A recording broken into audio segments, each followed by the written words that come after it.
Alhamdulillahirabbil alamin. Wassalatu wassalamu ala Rasulillah wa ala alihi wa sahbihi ajmain. Amma ba'd. Saya Anas Ibnu Irfan, kelas 3 Suhaib Ar-Rumi. Saya akan menceritakan salah satu kisah sahabat yang mulia, Hamzah bin Abdul Muthalib, sebagai tugas presentasi sirah. Hamzah adalah sahabat sekaligus paman Nabi Muhammad. Walau sebagai paman, Hamzah seusia dengan beliau. Bahkan ia juga saudara sesusu Nabi Muhammad. Sama-sama dipelihara dan disusui oleh Halimah As-Sa'diyah. Bahkan sebelum dibawa kepada Bani Sa'ad bin Bakr, kabilahnya Halimah As-Sa'diyah. Keduanya pernah disusui oleh Thuwaibah, salah satu sahaya Abu Lahab yang saat itu sedang menyusui anaknya, Masruh. Mereka berdua tumbuh dewasa bersama-sama. Hamzah adalah seorang lelaki Quraisy yang sangat terpandang dan sangat disegani. Ia sangat menjunjung tinggi harga diri dan kehormatan keluarganya.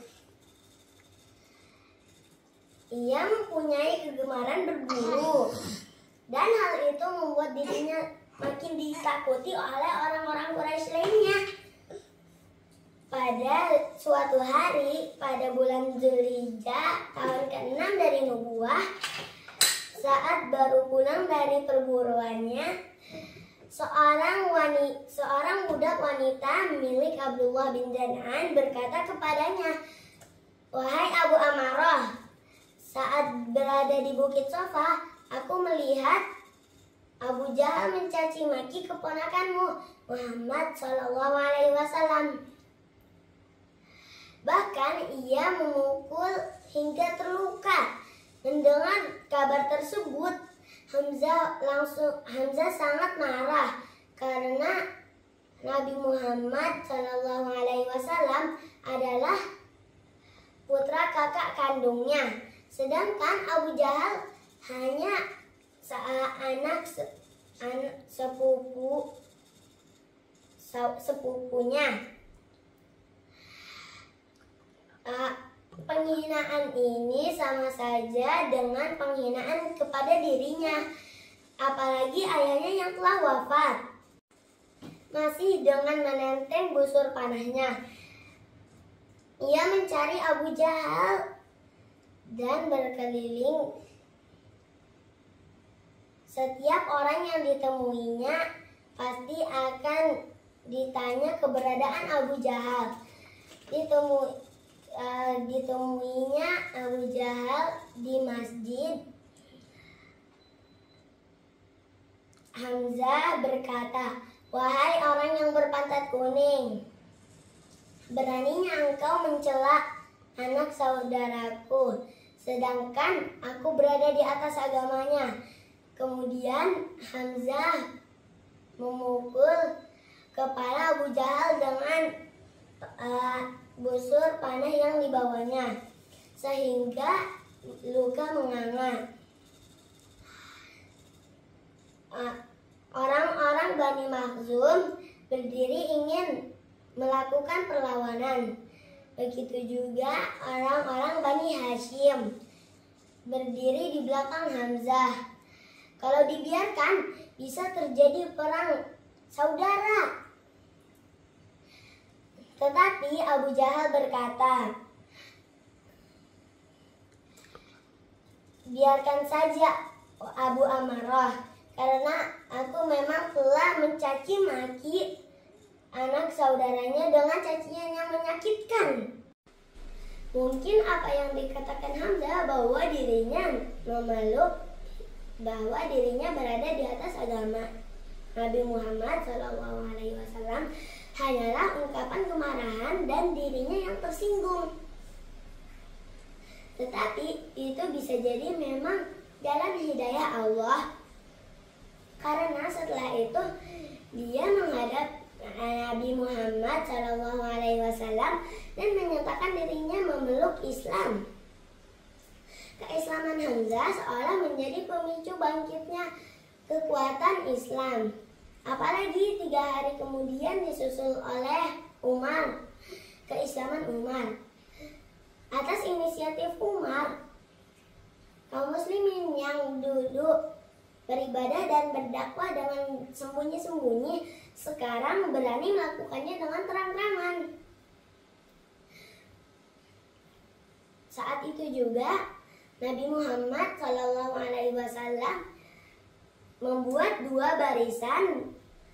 Barisan pertama dipimpin oleh Hamzah dan barisan kedua dipimpin oleh Umar.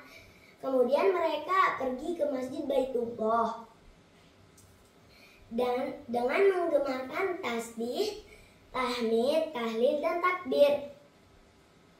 Kemudian mereka mengelilingi Ka'bah. Kaum kafir Quraisy hanya bisa melihat dan tidak bisa berbuat apa-apa.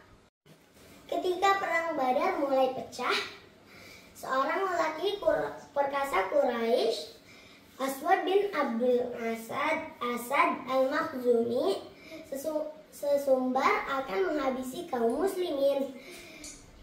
Hamzah pun maju menghadapi orang sombong tersebut dan dengan mudah mengalahkannya.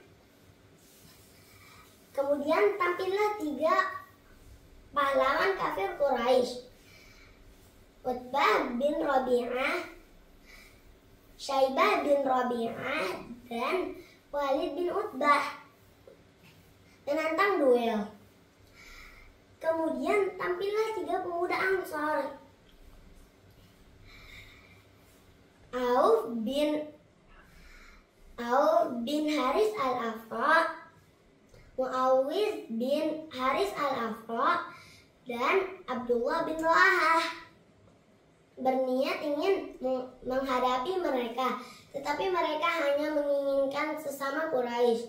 Kemudian Rasulullah SAW menyuruh Hamzah, Ali, dan Ubadah, dan dengan mudah membunuh mereka. Hanya saja Ubadah sempat terluka parah sehingga gugur sebagai syahid. Saat perang Badar itu, Hamzah memakai tanda bulu burung pada bajunya. Ia berperang dengan perkasanya sehingga pasukan musuh porak-poranda. Seorang lelaki musyrik bertanya tentang siapa dia. Dijawab, kalau dia Hamzah bin Abdul Muthalib, dialah yang membuat kesusahan pada kita. Pada perang Uhud, saat pasukan muslim porak-poranda karena sebagian besar pemanah meninggalkan posnya, seorang sahabat melihat Hamzah dekat sebuah pohon sedang berdoa, "Ya Allah, aku adalah singa Allah dan singa Rasulnya. Aku berlepas diri dari perbuatan orang-orang musyrik. Aku memohonkan ampunanmu atas apa yang mereka lakukan, atas Abu Sufyan dan teman-temannya." Kemudian ia terjun lagi dalam pertempuran menghadang pasukan musyrik. Walaupun keadaannya tidak berimbang, pasukan musuh terlalu banyak. Setiap orang musyrik yang mencoba mendekati dan memeranginya pasti terbunuh. Demikian kisah singkat Hamzah bin Abdul Muthalib. Semoga kita dapat mengambil pelajaran darinya. Wassalamualaikum warahmatullahi wabarakatuh.